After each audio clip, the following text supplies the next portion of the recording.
मात पिता गुरु प्रभु चरणों में प्रणवत बारंबार, हम पर किया बड़ा उपकार, हम पर किया बड़ा उपकार। मात पिता गुरु प्रभु चरणों में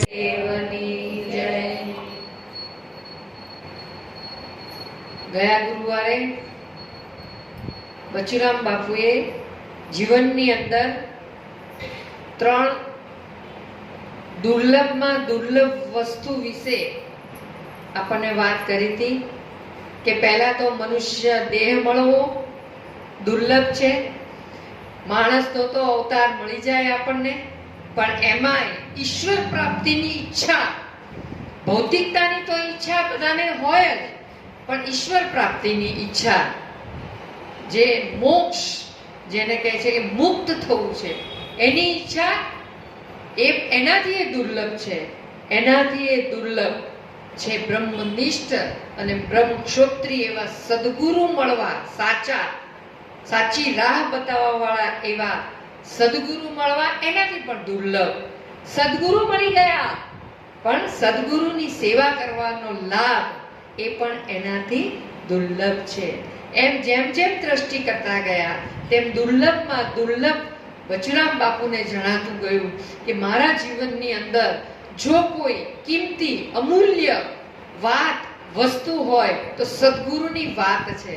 અને સદગુરુની સેવા કરતા કરતા એમાંથી જે સત્સંગ મળી જાય છે એ સત્સંગ એનાથી પણ દુર્લભ છે. સેવા આપણે કરવા આવ્યા હોઈએ, બરાબર છે, સેવા કરવાનું ફળ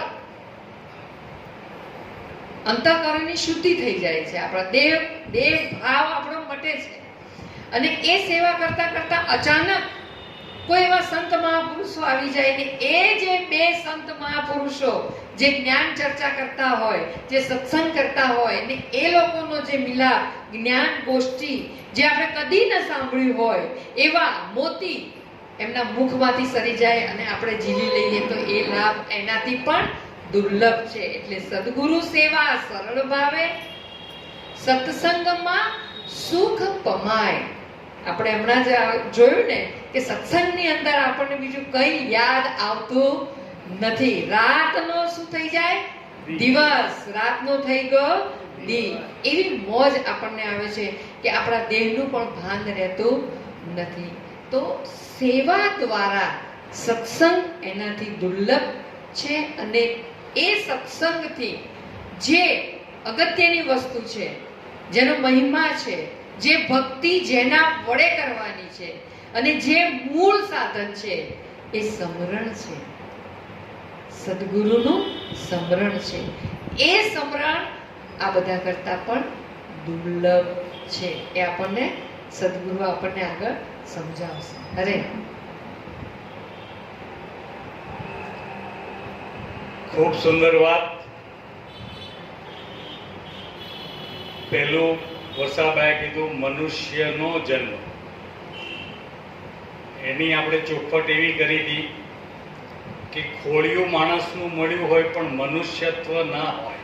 અરે શરીર તો કદાચ માણસનું મળ્યું હોય પણ એમાં જીવ કાગડાનો હોય. કેવો હોય? હા, કાગડા શું કરે કે કુંભાર સાંજે 5 વાગ્યા સુધી ગધેડા પાસે બધો માલ વેંઢારે અને ઉપર પેલું કંતાન નાખ્યું હોય. એ કંતાન ઘસાઈને ગધેડાના ખભા ઉપર ભાઠું પડી ગયું હોય. હવે એ કંતાન ઉતારીને ડફણું મારે એટલે ઉકેરડે જાય. એ ઉકરડે જાય એટલે ત્યાં કાગડા એની રાહ જોઈને બેઠા હોય. કાગડાનું કામ શું? એ ભાઠામાં ચાંચ મારવી. એમ ભલે શરીર માણસનું હોય પણ કોકનું કંઈક ભાઠું જોવે ને એટલે તરત ત્યાં ચાંચ મારવા વાળા હોય.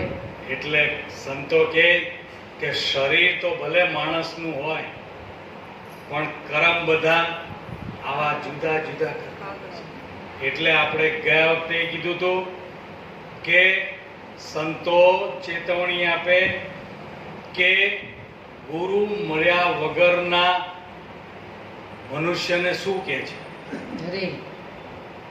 નર હે પશુ સમાન, ગુરુ બિન નર હે પશુ સમાન. કારણ કે ભક્તિ તો ગુરુ મળ્યા પછી, પોતાના સ્વરૂપને જાણ્યા પછી ભક્તિ શરૂ થાય. આત્મ તત્વને જાણ્યા વિનાની ભક્તિ બધી નકામી છે. નરસિંહ મહેતા કે જ્યાં લગી આત્મ તત્વ ચીન્યો નહીં ત્યાં લગીની સાધના સર્વે જૂઠી. આ મનુષ્ય જન્મ તારો એમ એળે ગયો જેમ માવઠાની વૃષ્ટિ. એટલે જ્યાં લગી આત્મ તત્વની ખબર નથી ત્યાં સુધી જે કંઈ પણ કર્યું એ બધું ફોગટ જાય. અને પુરી માને ત્યાં સત્સંગ થયો ત્યારે એક વાત થઈ કે રામદેવજીએ હરભુજીને કીધું કે હરભુજી ભક્તિ કરો તો અગમ ભેદ જાણો. અગમ ભેદ જાણ્યા વગરની ભક્તિ નકામી થાય.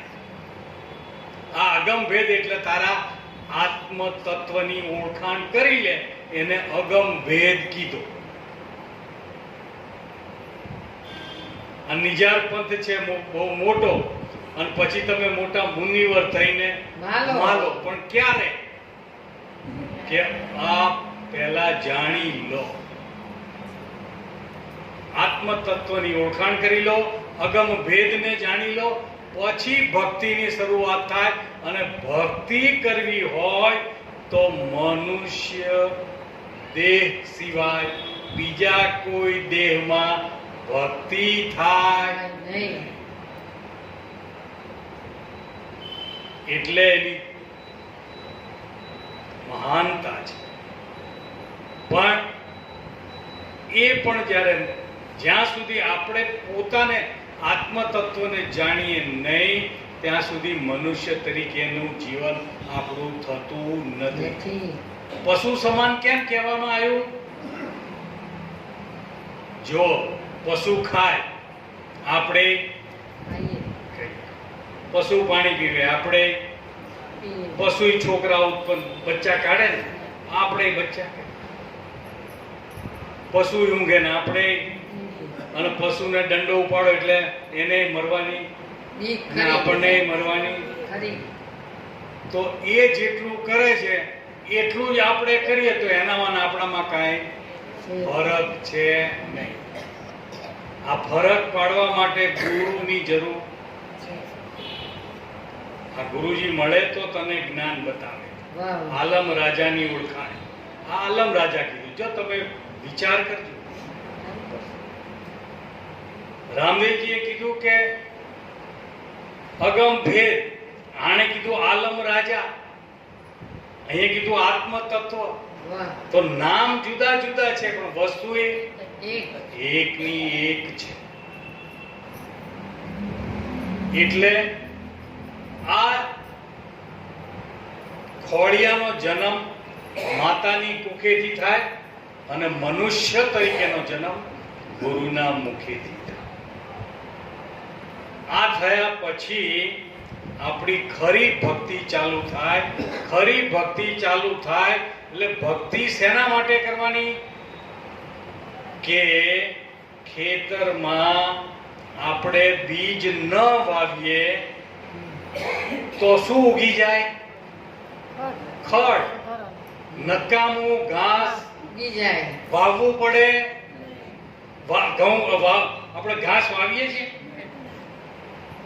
કશું ના કર્યું હોય તોય ખડ ઊભું થાય. એમ આમાં કશું ના વાવ્યું હોય એટલે અંદર બધું ઊભું થાય. એટલે ખેડૂત વાવતા પહેલા ખેડ કરી નાખે. ખરી ખંતથી આમાં ખેડ કરી લ્યો, ખંતથી,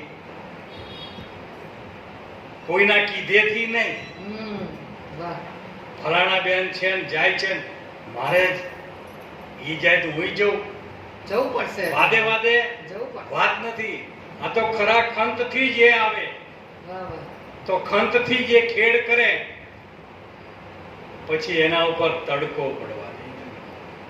હે સૂર્યપ્રકાશની જરૂર ને. તાપ પડે પછી ઢેફા બેફા ભાંગી નાખે. હે અને ઈ ઢેફા બેફા ભાંગી નાખીને એક વરસાદ હારો પટનો પડી જાય પછી એમાં વાવણી.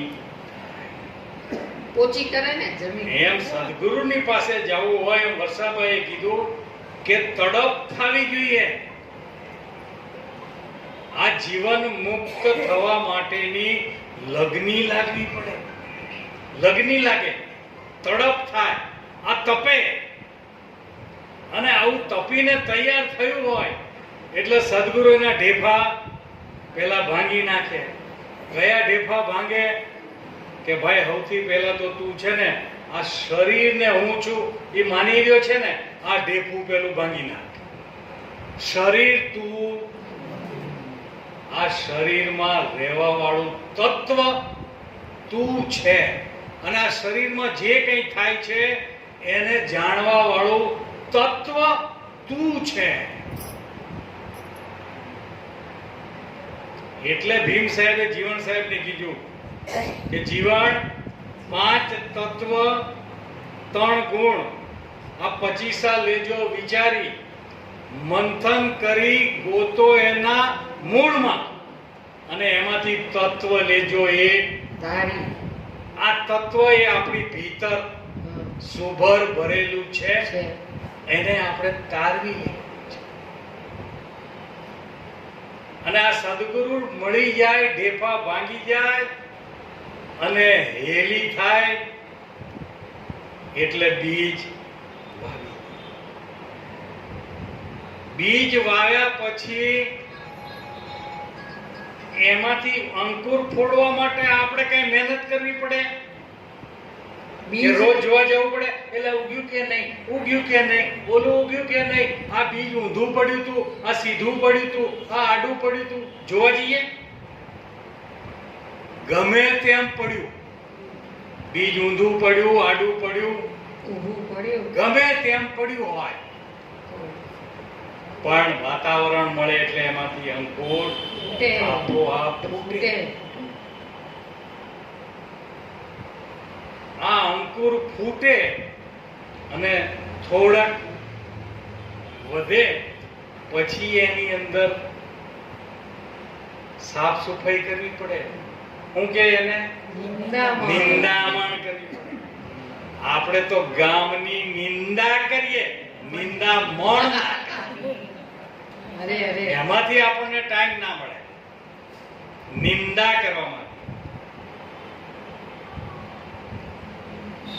અને એક વસ્તુ યાદ રાખજો, આપણી કોક નિંદા કરતું હોય ને તો આપણને એના પર શું થાય?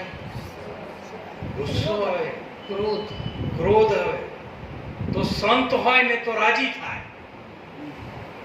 સંતની કોઈ નિંદા કરે તો સંત રાજી થાય. કે કેમ? કે નિંદા કરે એને નારાયણ જાણવો, નિંદા કરે એને નારાયણ જાણવો. વગર પાણીએ વગર સાબુએ તમારા બધાય ધોઈ નાખે. એટલે સંતો કે બધાય મરજો પણ મારા નિંદક ના મરતા. માત મરે પિતા મળે, બધાય ભલે મરે એકનો એક પુત્ર, પણ આ નિંદક ના મળે. કારણ કે આ ધોવાનું કામ કોણ કરશે? ધોવાનું કામ બીજો કોઈ કરતું નથી. એટલે આ નિંદામણ કરવા માટે, એટલે નિંદામણ એટલે આપણી ભીતર 3 દોષ પડેલા છે જે આપણને પોતાના સ્વરૂપ સુધી જવા દેતા નથી. એમાં સૌથી પહેલો દોષ છે મોળ દોષ. હવે વિચાર કરજો કે આપણે ખોરાક ખાઈએ છીએ, આપણે અત્યારે ખોરાક ખાધું, એ 6-7 કલાકમાં હેમાં રૂપાંતર થઈ જશે? સવારે શેમાં રૂપાંતરિત થઈ જાય બધું? અને એ મળ કદાચ એક અઠવાડિયું જો આપણે નો નિકાલ કરીએ તો શું થાય? અનેક રોગ થાય. જો આ મળનો નિકાલ ન કરીએ તો શું થાય? હા, બધા રોગ આવે. એમ આ એક મળ રૂપી રોગ આપણને વર્ષોથી આદિ અનાદિથી લાગેલો છે, જન્મો જન્મનો. આ મળ દોષને દૂર કરવા માટે જો કોઈ મોટામાં મોટું સાધન હોય તો એ સતગુરુની સેવા. મળ દોષ શેનાથી દૂર થાય? સેવા થકી. અને સેવા કોણ કરી શકે? સેવા કોણ કરે? તમારા ઘરે કચરા પોતું કરવા માટે બેન આયા હોય, એ કોણ આવે? ના ના, દાસ બને એ આવે. કોઈ શેઠાણી આવે? હે? કામવાળા બેન આવે. કામવાળા બેન એટલે આપણે એને કેવા કહીએ? નીચા ગણીએ. તો સેવા કોણ કરી શકે? જે નાના બને. હવે નાના બનવું એટલે એટલા નાના બની જવું કે સદગુરુની ચરણને રજ જેમ અડી જાય ને એમ રજ જેમ થઈ જવું. સદગુરુની ચરણ રજ જેવા થઈ જવું તો કાયમ ક્યાં વાસ રહે? ચરણમાં. વાહ વાહ વાહ.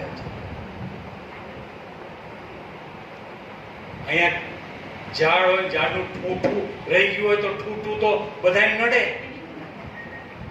આપણે ઠૂઠા થાય ક્યારે? એટલે રજ થઈ જવાનું. અને જેટલા જેટલા ઝીણા થઈએ ને એટલી આપણી આંતરિક શક્તિ વધતી જાય. વાહ. જેટલા ઝીણા થાવ જેટલા સૂક્ષ્મ બનો, જેટલા સૂક્ષ્મ થઈએ એટલી આપણી આંતરિક શક્તિઓ વ્યાપકતા વધે. આપણે પહેલા પાણીની વરાળથી એન્જિનો ચાલતા, ખબર? ગાડી આખી શેનાથી ચાલતી? કોલસા બાળે અને પાણીમાંથી વરાળ બને.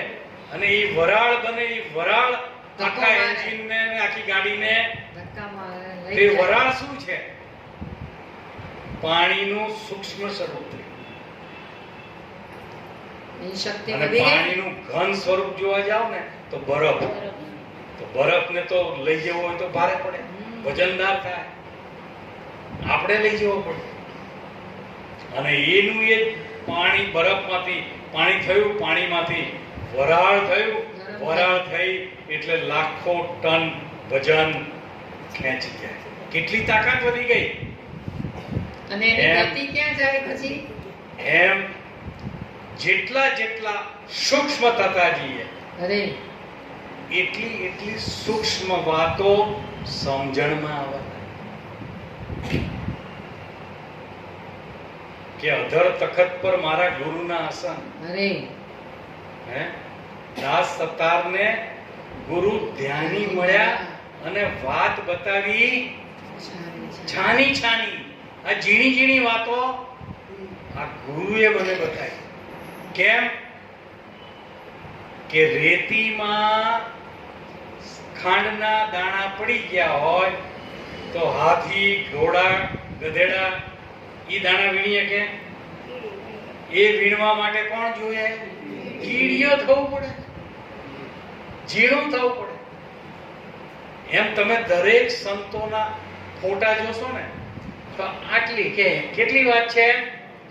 આ ઝીણી છે, હાવ ઝીણી. પણ આ ઝીણી વાત છે એ છીણીથી ન થાય, ચાવીથી ખુલે. તાળું છીણીથી ખુલે, ચાવી લગાવો તો ચાવી નાની કે છીણી? તો આ ઝીણી વાતો છે, એ ઝીણી વાતો માટે ઝીણા થવું પડે. ઝીણા થવા માટે આપણું અભિમાન ઓગાળી દેવું. આ અભિમાન ઓગળી જાય એટલે આપણો આ મોળ નામનો દોષ આ સેવા થકી મટે. એના વગર મટે નહીં. નહીતર તો એમ થાય કે મારા ઘરે બધા કામ કરે અને મારે અહીંયા આવું કામ કરવાનું. તમે મને ચાદર પાથરવાનું કહો છો, આ શેતનજી પાથરવાનું મને કહો છો તમે. એનાથી સેવા થાય. જો પ્રગટ સદગુરુની સેવા જો નહીં થઈ શકે તો સદગુરુના બાકીના સ્વરૂપ છે એની સેવા તો કદી તમારાથી થઈ શકશે જ નહીં.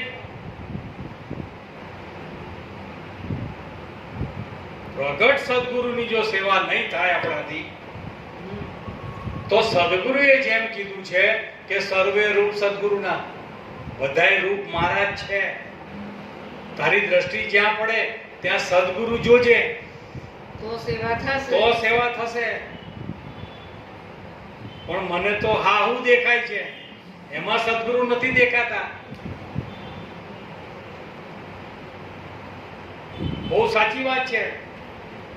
માં કદાચ હાથ પકડીને કઈ એકાદી થપાટ માર લે ને તો એ દીકરીને કઈ ખોટું ન લાગે. પણ હાહુએ કદાચ શેર ઊંચા અવાજે કઈ કીધું હશે તો તરત જ ખોટું લાગે. કેમ ભાઈ? હાહુ પણ છે. હાહુ જો વિચાર કરજો. એટલે ઘણી વખત થાય કે એમાં ગુરુ દેખાવા જોઈએ. દેખાય તો કોઈ દિવસ કઈ ખોટું લાગે. તો આપણે તો જીવનને સરળ બનાવવું છે ને. જ્ઞાન શેના માટે લેવું છે? સરળ બનાવવાનું આપણું જીવન. આપણા જીવનમાં વાંધા વચકા ના આવે અને આપણું જીવન સરળતાથી પાર થઈ જાય એટલે આપણે ભવસાગર તરી ગયા કહેવાય. ભવસાગર તરી જાય એટલે બધા જમીન ઉપર ચાલતા હોય ને આપણે 2 ફૂટ અધર ચાલતા હોઈએ એવું તરી ગયા ના કહેવાય. એવું તરવાનું નથી. તરી ગયા એટલે ગમે તેવા આવરણ આવે એમાં આપણે અટવાઈએ નહીં એટલે આપણે ભવસાગર તરી ગયા. આ સેવાનું મોટામાં મોટું ફળ. અને એ પણ કેવી? સદગુરુ સેવા સરળ. સત્સંગમાં સુખ પમાય. સુખ શેના આધારે છે? વિવેકના આધારે છે. જ્યાં સુધી વિવેક નહીં હોય ત્યાં સુધી સુખ આવશે. આ ઘઉંની સીઝન આવી, અત્યારે તો બધા શોર્ટેડ ઘઉં આવી જાય એટલે વીણવા પડે નહીં, સીધે સીધા દળી નાખે. પણ અમે નાના હતા ને ત્યારે 12 મહિનાના ઘઉં એક સાથે ભેગા ભરતા. પેલી 100 કિલોની બોરી આવતી. હવે 100 કિલોની બોરી લાયા હોય તો સીધે સીધી દડા લઈ જતા ત્યારે વીણતા હતા. ચાળવા પડે, વીણવા પડે, કસ્તર કાઢવું પડે. હા, તો એ વીણતા હોય એને વિવેક હોય કે શું વિવેક હોય કે ઘઉં ખાઈ શકાય, કાંકરો ખવાય એટલે કાંકરો દૂર કાઢી નાખે. ઓળખ થાય ને. ભલે ઘઉંના ભાવ કાંકરાનું વજન આવ્યું હોય, કાંકરાનું વજન વાત કરીએ આપણે ખરો પેલો ઘઉંનો જેટલો ભાવ લીધો હોય કચરો જે નીકળે એ બધું ઘઉંના ભાવ જ આવ્યું હોય ને. પૈસા નથી આપ્યા આપણે એના, છતાંય આપણે એને કાઢી નાખીએ છીએ. કારણ કે એટલો આપણામાં વિવેક છે કે આ મને ખોરાકમાં નુકસાનકારક છે એટલે આને આપણે કાઢી નાખીએ છીએ. તો ઘઉં ખાવા સુખકારક થાય, કાંકરાવાળા ઘઉં ખાવા આપણને દુઃખ થાય. એટલે સુખ માટે વિવેક જરૂરી છે. અને આ વિવેક તુલસીદાસ કહે કે બિના સત્સંગ વિવેક ના હોય. સત્સંગ વિના વિવેક આવે. બિના સત્સંગ વિવેક ના હોય. રામ કૃપા બિના સુલભ ના સુખ. સદગુરુની કૃપા વિના સત્સંગ મળવો, હમણાં તો બસાભાઈ કીધું, દુર્લભ છે. દુર્લભ કેમ કીધો? કે આ સ્થાન ઉપર સત્સંગ થતો હોય અને આજુબાજુની સોસાયટી વાળા અહીંયા આવી શકે નહીં.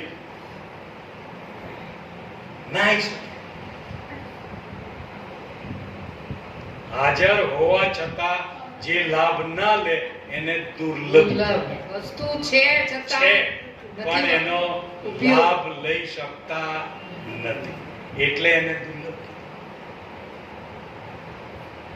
અને અખા ભગત કહે કે સત્સંગ વિના મન સમજે નહીં, અને મન ના સમજે ત્યાં સુધી સુખ દુઃખ થયા જ રાખે. સત્સંગ વિના મન સમજે નહીં. સુરતા ભલે નિગમ પદમાં જાય, આ પોતામાં જ છે પોતાનો આત્મા, પણ જાણ્યા વગર જીવપણું ના જાય. અને જીવપણું છે ત્યાં સુધી તો સુખ દુઃખ, રાગ દ્વેષ, કામ ક્રોધ, લોભ મોહ, મદ મત્સર બધું આવતું જ રહે. એટલે આપણે ગયા વખતે વાત કરી હતી કે સત્સંગમાં સુખ છે પણ મને નથી અનુભવાતું. એનું કારણ શું છે? કે સત્સંગમાં જઉં છું, ખાલી સાંભળી લઉં છું. શું કરું છું? સત્સંગ સાંભળી લઉં છું, ખાલી સાંભળે, કયા સુના કુછ કામ નહીં આવે. આ તો ગ્રહે સો ઉતરે પારા, સંતોભાઈ કરડા જ્ઞાન. બજુરામ બાપુ કહેતા કે એક ભાઈને તાવ આવ્યો. એટલે કે બાપુ મને 2-3 દિવસથી તાવ આવ્યો પણ કઈ ઉતરતો નથી. હવે ત્યારે આટલા બધા કઈ દવાખાના નહોતા. એક આપણું શેઠ લલ્લુભાઈ ગોરધનદાસ, એલજી હોસ્પિટલ. એટલે બાપુ કે કાલે એલજી હોસ્પિટલ જજે, ત્યાં જઈ આય એટલે તાવ ઉતરી જશે. દવાખાને જવું પડે, દવાખાને જઈ આવજે. કે હારું બાપુ. કેટલા વાગે? કે સવારે 9:30 બધું ખુલી જાય. એટલે પેલો ભાઈ તો સવારે 9 વાગે ગયો. એલજી હોસ્પિટલના 7 માળ, બધાય માળ ફરી હાથે હાથ માળ ફરી અને ઘેર આવ્યો. તે હતો એની કરતા તાવ વધ્યો. બાપુ હાંજે ચાલવા નીકળ્યા. એટલે ભાઈ કેમ છે? કે બાપુ જવા દો, તમે તો મને. હા, હતો એની કરતા વધી ગયો. કે દવાખાને ગયો તો? કે હા, દવાખાને ગયો તો અને એના હાથે હાથ માળના એ બધાય વોર્ડ ફરીને આવ્યો. દવાખાને જઈ આવ્યો, બધાય વોર્ડ ફરીને આવ્યો. બાપુ કે ભલા માણસ ત્યાં ગયો તો ત્યાં ડોક્ટરને હાથ બતાવવો પડે, નિદાન કરાવવું પડે. ડોક્ટર નિદાન કરે પછી દવા આપે. એમ તો તમે ક્યાં કીધું? તમે તો કીધું તો સત્સંગમાં આવીને બેસ છે, હું બોલે છે એમાં મારે હું. એટલે હું તો આવીને બેસી ભાઈ ગયો બીજે દિવસે. ગયો તો ખરો. કેસ કઢાયો, લાઈનમાં ઉભો રહ્યો. ડોક્ટર સાહેબને બતાવ્યું. ડોક્ટર સાહેબ, આ 7 દિવસથી તાવ ઉતરતો નથી. ડોક્ટરે નિદાન કર્યું કે ભાઈ તને તો ટાઇફોઇડનો તાવ છે. જો સામે બારી છે, આમાં લખી દીધી છે કે સામે બારીએથી દવા લઈ લે. એ બાટલી દવા ત્યાંથી લઈ લીધી, ઘરે આવી ગયા. 1-2 દિવસ બાપુથી જવાયું નહીં. ત્રીજે દિવસે ગયા કે ભાઈ કેમ છે? કે બાપુ હજી એમનું એમ છે. કે હજી એમનું કે કેમ ભાઈ? તો તું ગયો તો દવાખાને, ડોક્ટરને બતાવ્યું નહીં? કે બતાવ્યું ને. કે ડોક્ટરે દવા આપીને કે આપીને કે ક્યાં છે? આ કબાટમાં મૂકીએ. ઢાંકણું ખોલ્યું. દવા તો લાયો, દવા લાવવાનું કીધું તું તો, પણ ઢાંકણું હજી ખોલ્યું કે ભાઈ દવા ડોક્ટરે કીધી હોય એમ 3 ટાઈમ લેવી અરે તો માટે. આ એક શરીરના રોગ માટે પણ જો આટલું કરવું પડતું હોય તો આપણને તો ભવનો રોગ લાગુ પડે. દવાઈ લેવાની પાછી પરેજી આપી હોય એ પાળવી પડે. નગર દવાઈ લેતો હોય અને પરેજી પાળે નહીં, ઉપર ખાટી છાશ પીવે પાછી. હા તો તોય ચડે. એટલે આ ભવનો રોગ મટાડવો છે. એ ભવના રોગ મટાડવા માટે સત્સંગથી મોટું બીજું કોઈ સાધન છે નહીં. સત્સંગ શેના માટે જરૂરી છે? સત્સંગની જરૂર શેના માટે છે? કે મારે મારા નિજ સ્વરૂપને જાણવું છે, મારે મારા આત્મ તત્વને જાણવું છે, અને એ જે જાણવાની રીત જે છે એ સત્સંગ દ્વારા મળે છે. અરે સત્સંગમાં શું મળે? આપણને રસ્તો મળે. આપણે જ્યાં અટવાયા હોઈએ ત્યાંથી આગળ જવાનો માર્ગ સત્સંગમાં મળે. આપણે અમરાઈવાડીના પોસ્ટ ઓફિસ આગળ ઊભા રહીએ અને કે ભાઈ આ રોડ બચુરામ આશ્રમ જશે, આ રોડ બચુરામ આશ્રમ જશે, કે રોડ બચુરામ આશ્રમ નહીં જાય, તું ચાલવા માંડ તો બચુરામ આશ્રમ આવશે. વાહ, શું કરવું પડે? હા, આપણે ચાલવું પડે. ઊભા પૂછીએ એમ મેળ થાય એવો નથી. અને આ સીધા માર્ગે સંત ચલાવે. વાહ, સીધો માર્ગ કોણ બતાવે? સંત. સીધા માર્ગે સંત ચલાવે. નુગરા હોય આડા તાણે. કેવા આડા તાણે ખબર છે?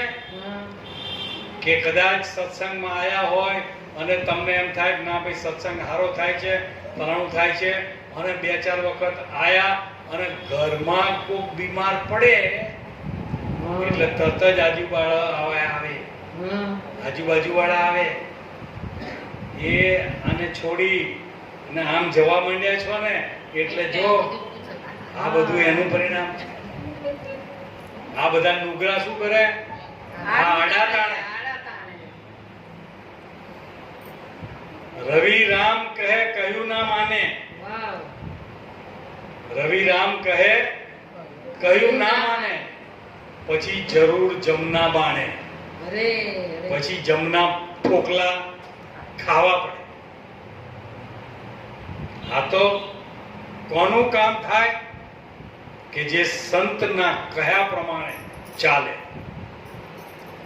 અને કેશવ ભગવાન જેવા તો બહુ સ્પષ્ટ વાત કરી દે કે કહા કેશવ કા માન લો. શું કીધું? કહા કેશવ કા માન લો, દીવાના બતાવું દેશ, જહાં આના જાના, જન્મ મરણ સુખ દુઃખ છે જ નહીં, એવા દેશની વાત કેશવ ભગવાને કીધી. કહા કેશવ કા માન લો, દીવાના બતાવું દેશ, જહાં આના જાના है नहीं, आनंद करो उमेश. અલ્લાહ કે આવું કેવી રીતે થાય? હંમેશા આનંદ થાય. પણ થતું હોય તો જ સંત કહેતા હોય. જો આનંદ ના થતો હોય દરેક પરિસ્થિતિમાં તો સંત બોલે જ નહીં. સત્તાર સાહેબે કીધું कि सुख और दुख में आनंद रहे.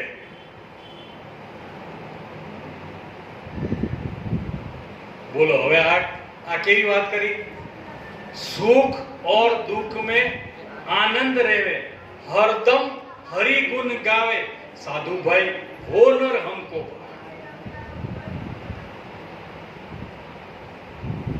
સુખમાં તો કદાચ આનંદ રહે, પણ દુઃખમાં આનંદ રહે એ પરિસ્થિતિ સમજવી પડે ને. અમાર જયશ્રીબેન એક વખત મને કીધું હતું, બાપુ દુઃખમાં આનંદ કેમ રહે? શું થયું હતું? ચિકનગુની કે બાપુ ચિકનગુનિયા થયા ને તમે કહો આનંદ મારો, કેવી રીતે રહેવાનું? શરીરમાં રોગ આવ્યો ને તમે કહો આનંદમાં રહેવાનું, કેવી રીતે રહેવાય? મેં કીધું જુઓ, આમાં કઈ રોગ નતો આવ્યો તો સવારમાં 5 વાગે ઉઠી જવાનું, પછી છોકરાને માટે ટિફિન તૈયાર કરવાનું, એના બધું તૈયાર કરીને દફતર ભરીને તૈયાર કરીને મૂકવાનું, એ જાય એટલે એના પપ્પા માટે બધું તૈયાર કરવાનું, એ જાય એટલે બધું હામું નમું કરવાનું, કચરા પોતું કરવાનું, વાસણ કરવાના, આ બધું કરવું પડતું ને. અને આ થયું પછી કોઈએ કીધું કે આમાંથી આટલું એક કામ કરો, કોઈ કે એક કામ કરો, આરામ શું કરવાનું કે? અને આરામ કરવાનું કે એટલે કદાચ પેલા કામમાં તો ગુરુ મહારાજની યાદી કદાચ ના આવે, પણ આરામ કરતા હોય ત્યાં તો ગુરુ મહારાજની યાદીનો સમય મળે ને. આ લોકો કે કોરોનામાં અમે તો કંટાળી ગયા, પણ કંટાળો એનો આવે જેને સમરણ મળ્યું હોય. એ તો કે અમને તો આ હારામાં હારો ટાઈમ મળ્યો, નહીં મારે દુકાને જવું, નહીં કામે જવું, નહીં ઘર બહાર જવું, અને આ સમરણનો લાભ મળેલો. તો આ દુઃખમાં આનંદ આવે કે ના આવે? તમારી વિચારને ખાલી થોડોક વળાંક આપી દો તો દુઃખ જેવું કઈ છે જ નહીં. દુઃખ જેવું કઈ છે જ નહીં. પરમાત્માએ દુઃખદાયક કોઈ વસ્તુ બનાવી જ નથી. લીમડો આટલો બધો કડવો બનાવ્યો, પણ આ ચૈત્ર માસમાં બધાય લીમડાનું સેવન કરે. કેમ? કે બહુ નરવો રહે, નિરોગી રાખે. કડવો કરો પણ કેવો લાગે? નિરોગી કરી નાખે. એમ આપણને કદાચ સદગુરુ ક્યારેક એકાદા લીમડાનું પાંદડું ચખાડતા તો સમજી જવું કે આપણને નિરોગી કરવા માટે સદગુરુએ આવું લીમડાનો રસ પાયો છે. હું તો નથી પાતો, બાકી બચુરામ બાપા તો આવતા ને સવારે પોતે પીવે, જે હાજર હોય એ બધાને એક કપ તો આપે જ કે ભાઈ નિરોગી રહેવાય. આ નિરોગી રહેવા માટે એટલે કે આપણા નિર્મળતા માટે, મનની નિર્મળતા માટે સંતોનું સત્સંગ સાનિધ્ય જરૂરી છે. અને જે સત્સંગ માં આપણે જે કંઈ પણ ગ્રહણ કર્યું છે એ ગ્રહણ કર્યું હોય એનું પછી આપણે ચિંતવન કરવું પડે. શું કરવું પડે? ચિંતવન. આ ચિંતવન કરવા માટેની જે રીત છે એની સંતોએ આપણને કીધું છે કે શ્વાસો શ્વાસે સમર્પણ. ક્યારે કરવાનું? શ્વાસો શ્વાસ. કેમ શ્વાસો શ્વાસે કરવાનું? કેમ કીધું? કે ગમે તે કામ કરતા હશો પણ શ્વાસ ઉશ્વાસ તો ચાલુ હશે ને હશે. બીજો કંઈ કીધું હોય તો કંઈ કરવા જાય અટવાઈ જાય અને ભૂલી જવાય. પણ આ શ્વાસ લેવાનું ક્યારે ભૂલી જવાય કર્યું? કે નવા વેવાઈ કર્યા અને નવા વેવાઈ BMW ગાડી લઈને આયા અને ભેટ્યા હું તો શ્વાસ લેવાનું ભૂલી જવાનું. ભૂલી જાય તો જાય. એટલે કબીર સાહેબ કે સંધ્યા સુમિરન આરતી ભજન ભરોસે દાસ મનસા વાચા કર્મણા જબલગ ઘટમાં શ્વાસ કરો શ્વાસની સમરણા જપો અજંપા જાપ પરમ તત્વ કો ધ્યાન ધર તો સોહમ તો આભો. આ સોહમ પરોવ પવનમાં બાંધો મેળ સુમેળ બ્રહ્મ ગાંઠ રુદિયે ધરો इस विद माला फेर माला है निज श्वास की. કોની માળા છે? નિજની. પોતાના શ્વાસની માળા છે, બીજાની નહીં. આપણે તો માળા ફેરવાનું કે એટલે કોક મણકાની લઈ આવશે ને કોક પારાની લઈ આવશે ને હે પછી શું થાય? આમાં કરે. પછી રસોડામાં કદાચ દૂધ ગરમ કરવા મૂક્યું હોય અને દીકરો કંઈક છીછી કરી ગયો હોય અને દૂધ ઉભરાય એટલે ત્યાંથી આમ એ તારું ડોહું દૂધ ઉભરાય. શું થાય? માલા તો કર્મે ફિરે જીભ ફરે મુખમાય મનડા તો ચૌદસ ફિરે એસા સુમિરન નહીં. એટલે કીધું કે સોહમ પરોવો પવનમાં બાંધો મેળ સુમેળ બ્રહ્મ ગાંઠ હૃદયે ધરો ઇસબિદ માલા ફેર માલા હે નિજ શ્વાસ કી ફેરેગા કોઈ દાસ. જો અહીંયા પાછું શું કીધું? દાસ. સદગુરુનો દાસ થાય તો આ સમરણ કરે. દર્દ ઊભું થયું હોય તો ડોક્ટરની યાદી આવે, નહીતર ડોક્ટરને કોઈ યાદ કરે? હવે એને હામુય કોણ જોવે? હે દવાખાનું ગમે કોઈને? એમને કોઈ દવાખાને જાય? ના ના, હું તો એમને આટો મારવા ગઈ હતી. દવાખાને એમને મેં કોઈ જાય નહીં. ના ના, અત્યારે તો એમને મેં કોઈ ગયા તો તરત પેલા ઉડાઈ જાય. એટલે અત્યારે તો એમને મેં જવાય. એટલે દર્દ છે તો ગુરુની યાદી રહેશે કે મારે આ જન્મ મરણનું દુઃખ મટાડવું છે.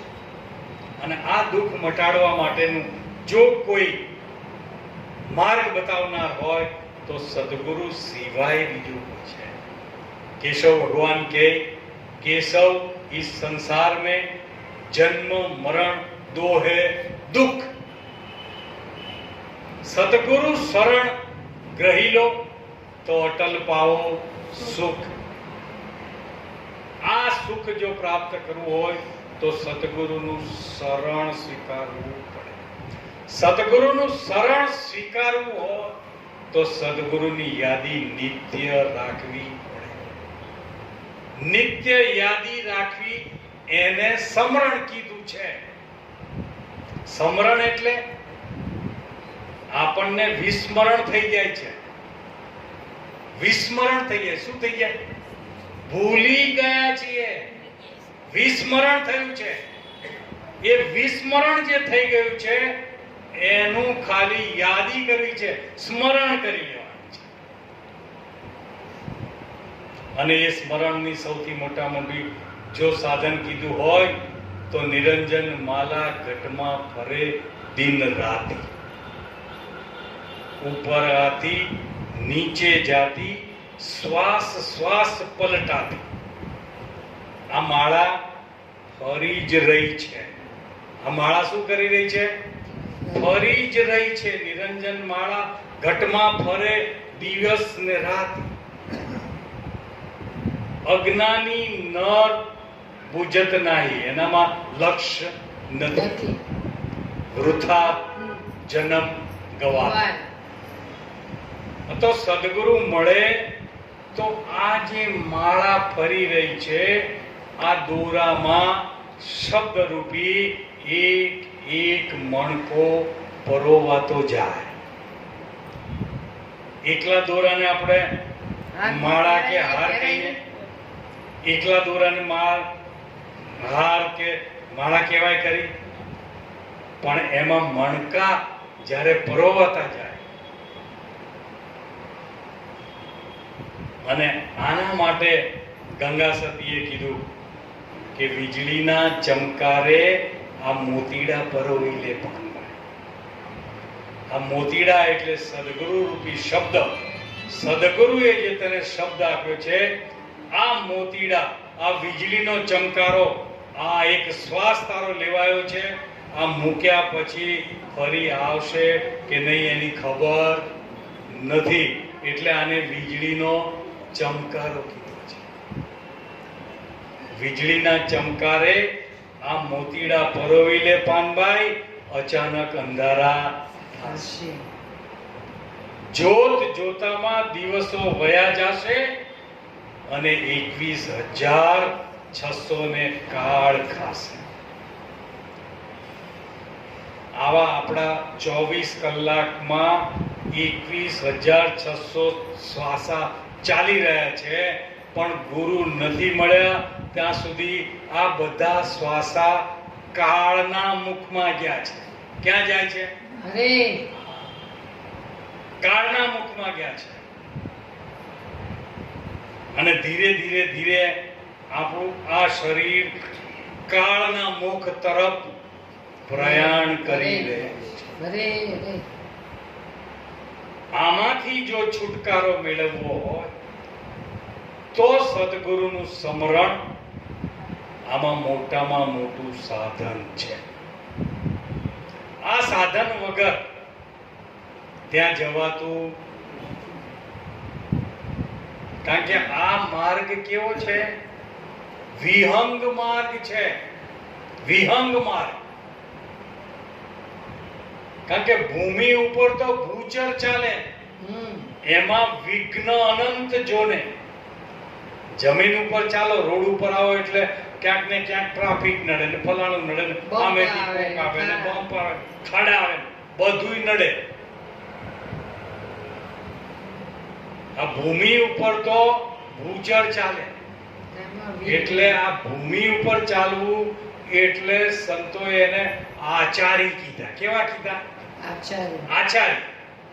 બધા આચારમાં જ માને, પણ આચાર કરે એનો વિચાર કદી કરે નહીં. એટલે સંતો આપણને ત્યાં ટોકે કે આચારીને આપદા ઘણી.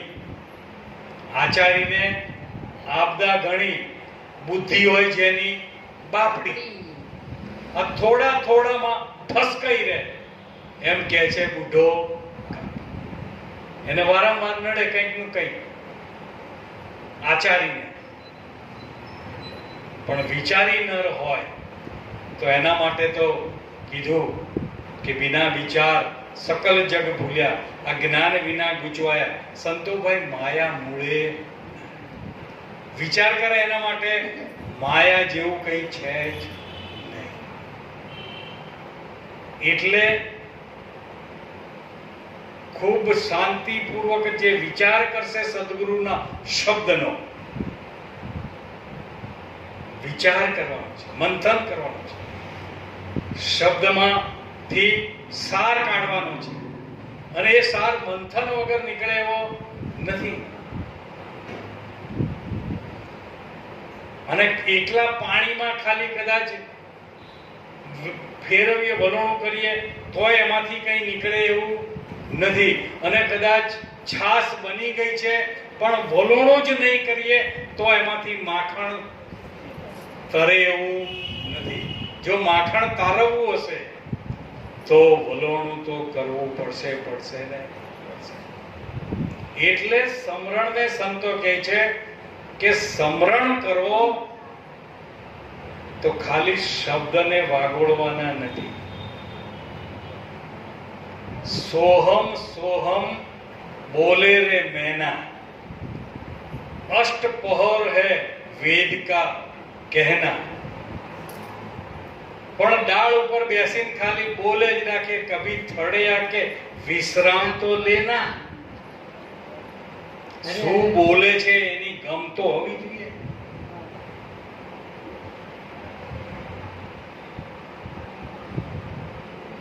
રવિ સાહેબ કહે કે ઓહમ સોહમ શબ્દને ઓળખો. શું કીધું? કે હવે શબ્દને ઓળખવાનું. ઓહમ સોહમ શબ્દને ઓળખો તો 14 લોક તો એને પૂછે. અરે આ બધું એને હૂજ પડી જાય, સમજણમાં આવી જાય. શબ્દ હુજે તો બાકી તો શબ્દ જ છે. ખાંડ એવું શું છે? શબ્દ. અને ખાંડ ખાંડ ખાંડ ખાંડ કરીએ તો મોઢું ગળ્યું થાય. કે ખાંડ ગળી હોય પણ ખાંડ એવો શબ્દ ખાલી બોલવાથી મોઢું ગળ્યું થાય નહીં. ખાવી પડે, મોઢામાં મૂકવી પડે.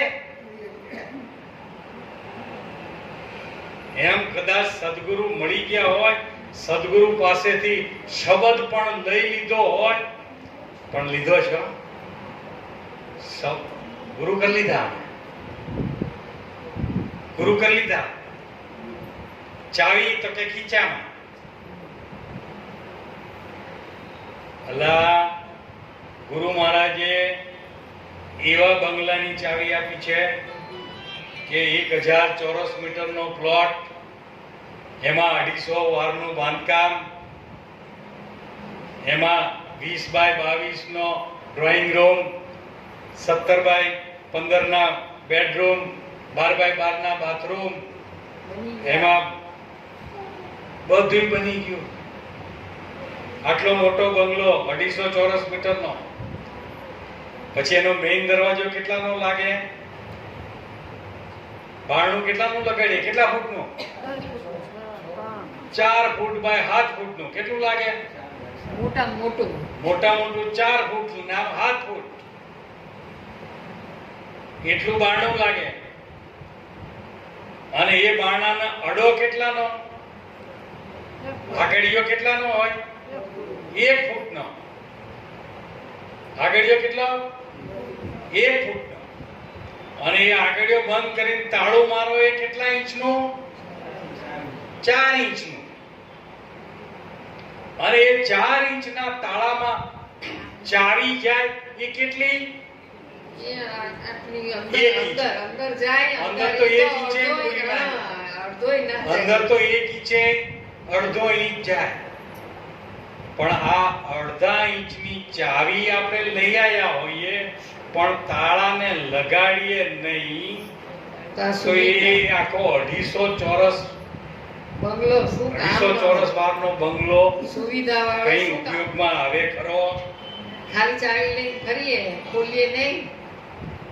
આ ચાવી લગાડવાનું કામ એટલે સમરણ. ચાવી લગાડવાનું કામ એટલે સમરણ. વાહ વાહ. એટલે બચરામ બાપાએ કીધું કે સતગુરુ સેવા સરળ ભાવે, સત્સંગમાં સુખ પમાય, શ્વાસો શ્વાસે સમરણ કરતા આનંદ અંગ ઉભરા. આ સમરણ જે છે એ તારી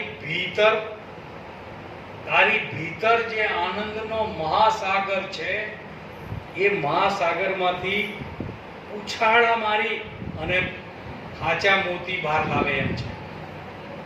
પડ્યા તો છે જ, મહાસાગરમાં મોતી તો છે જ, પણ એ તો ક્યારેક એવી લહેર આવી જાય અને હાચા મોતી કિનારે લઈ આવે. આ લહેર લાવવાનું જે કામ છે એ સમરણ કરે છે.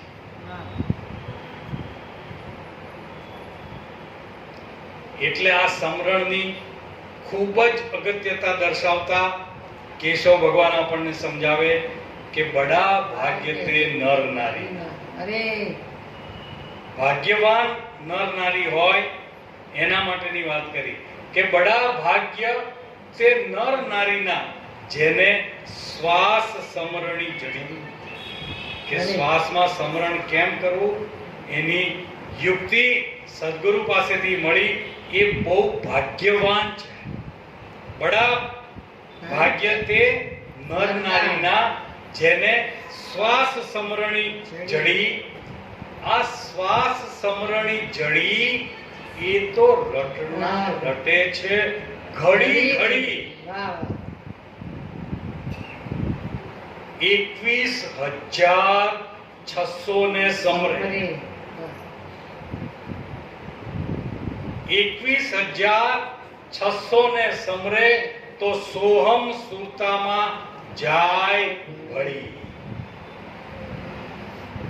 આ હોમ ઉઠાવી સોહમમાં મેળવો તો અમરાપુરમાં લાગે જડી. હવે ત્યાં એવો વિચાર આવે કે આ 21,600 સમરવાની વાત કરે તો હું આપણે ઊંઘવું જ નહીં. 24 કલાકમાં 21,600 ચાલે છે. તો જો આ 21,600 સમરવા હોય તો આપણે ઊંઘવાનું નહીં.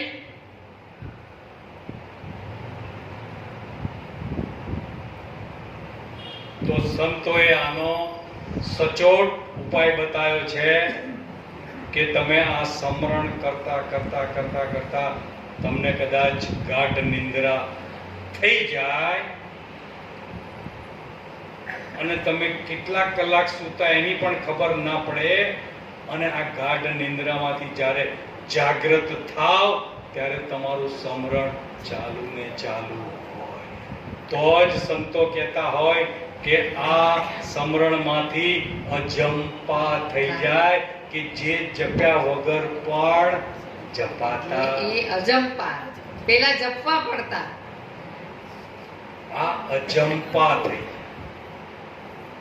અને જેને અજંપા થઈ ગયા હોય પછી એને જપવા માટેની મહેનત કરવી પડતી નથી, અને એને તો પળે પળ નિજાનંદની મસ્તી જ હોય. એવા સદગુરુના એના પર ખૂબ ખૂબ ખૂબ ખૂબ આશીર્વાદ હોય. બોલો સદગુરુદેવની જય. આજે આપણે 2 પ્રસાદ છે. પુરીમાં તમે પ્રસાદ લાયા છે ને? એક પ્રસાદ પુરીમાં લાયા છે અને એક પ્રસાદ નટુભાઈ લાયેલા છે. ચાણક્યપુરી થી આવ્યા છે. આજે આજનો સત્સંગ એમના તરફથી છે. સત્સંગનો એમના ઘરે રાખવાનો હતો, પણ જાન્યુઆરી મહિનામાં કોરોના ચાલુ થયો એટલે સત્સંગ બંધ થઈ ગયો. એટલે આપણે અહીંયા જે સત્સંગ ચાલુ કર્યો છે એ જેના જેના ઘરે સત્સંગ હતો એ લોકોની પ્રસાદી આપણે અહીંયા કરીએ છીએ.